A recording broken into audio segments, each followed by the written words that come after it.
Hey, we are back with the Screen Team. It's a brand new show for you, and I'm excited to be joined by Guy once again for this edition of the Screen Team. And Guy, we've got several films that you are a fan of, several films that you love. They're in your top 10, favorites of all time, and we'll kind of delve into that in a little bit. And we'll also be talking about a new movie that came out about a month and a half ago called The Ghost in the Shell. And I'm excited to hear what Guy has to say about it. It's supposed to be a big deal. Let's see if Guy thinks it's a big deal or not. We'll get to that shortly. But first up, the first movie we're going to be talking about, Guy, is a film called Guys and Dolls.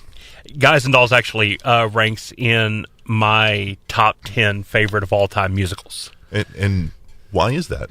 Well, it's kind of timeless. Even though it's set in the 1920s gangster era New York, it is still pretty timeless. There's a reason why it has been revived 6 times on Broadway, and each time it's been up for multiple Tony Awards. Each time it's been revived. Yeah.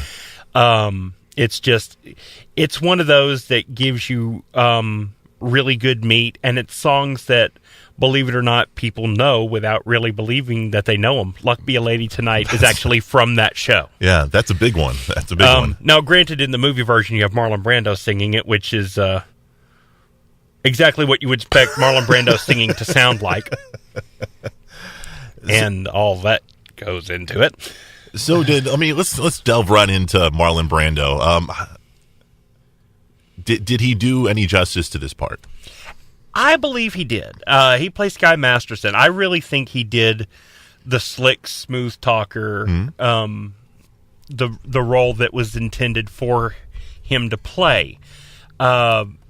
The funny part is Nathan Detroit, played by Frank Sinatra, he actually wanted to be Sky Masterson, which is why Luck Be a Lady is one of his standards, is he did it to prove that he could sing it better than Brando. That's funny. I did not know that. Oh, yeah, there was a lot of contention between the two of them on set. There's actually a funny backstage story. There's a sequence where Frank Sinatra, who at the time was rail thin, barely ate, it was part of his diet and everything, he had to eat cheesecake.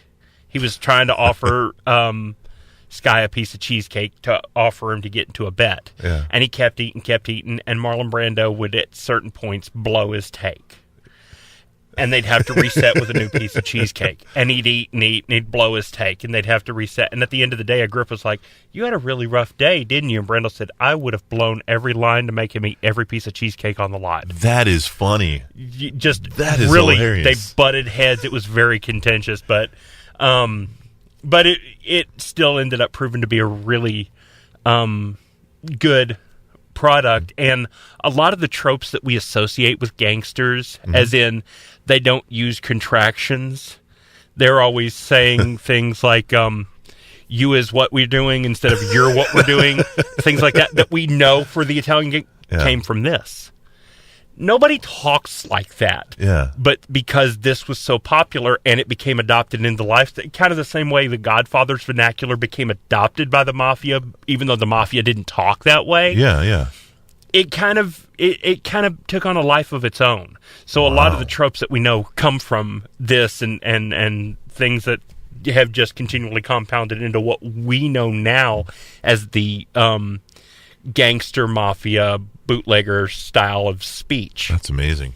That's good stuff. We know the main 2 actors in this film. We know about some of the songs. Is there any? This is a musical. Is there any dancing in this film? Oh, yeah. There's an entire sequence where they're playing a crap game, which is illegal at the time.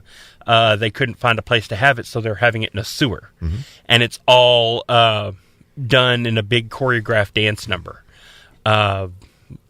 Where they're all rolling craps and shooting and, everything. It was a very interesting choreographed number. There was also, because MGM banked a lot of money on this, when the big chorus numbers came up with the chorus girls, including Adeline, which is Nathan Detroit's girlfriend, they created an entire slew of choreographed girls called the MGM Dolls. Really? That were created just for this film and then became one of their standards in the MGM musical era, of the MGM Dolls being a set of girls that did choreographed dance numbers. That's amazing. I did not know that. Man, Guy is dropping all kinds of knowledge for us today. Thank you, Guy, for that, man. I love it. Let me ask you something, man.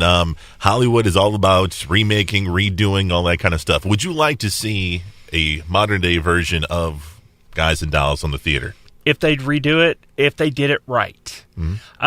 Typically, movie musicals don't get remade. They're generally in the can, and that's what they are, especially if they're timeless musicals. I wouldn't mind seeing it. As far as who I'd cast, that's a hard one. What about Hugh Jackman? No Hugh Jackman. All right. He's played Sky Masterson. Oh, really? Yeah. Hugh Jackman, Peter Gallagher has played him. John Stamos has played him. I'm not really sure. I know if I was to do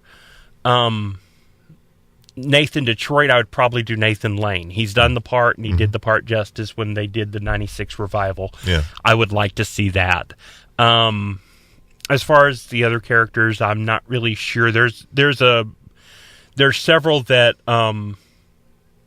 I would like to see cast with some lesser-known actors. Yeah. I know Nicely Johnson is the character that I've sung a couple of his songs in concert versions of this show, so I know his part pretty well. And he does Sit Down, You're Rocking the Boat, the big production number that's the big centerpiece that everybody always knows of.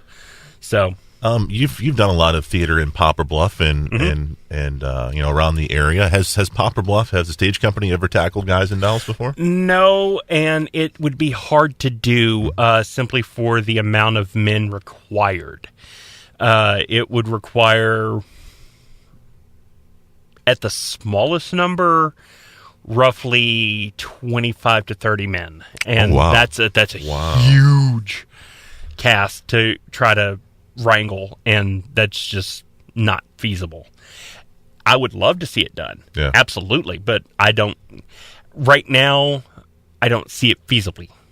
All right, there you go. That's Guy talking about the movie Guys and Dolls, starring Frank Sinatra and Marlon Brando. And it's one of those you can find in the classic section at your local rental facility, or just check it out on Netflix. Coming up after the break, we are going to review an amazing movie. I don't care what anybody says. I don't care what Guy says. I don't care what anybody else says. Godfather 3. We're talking about it next on KWOC.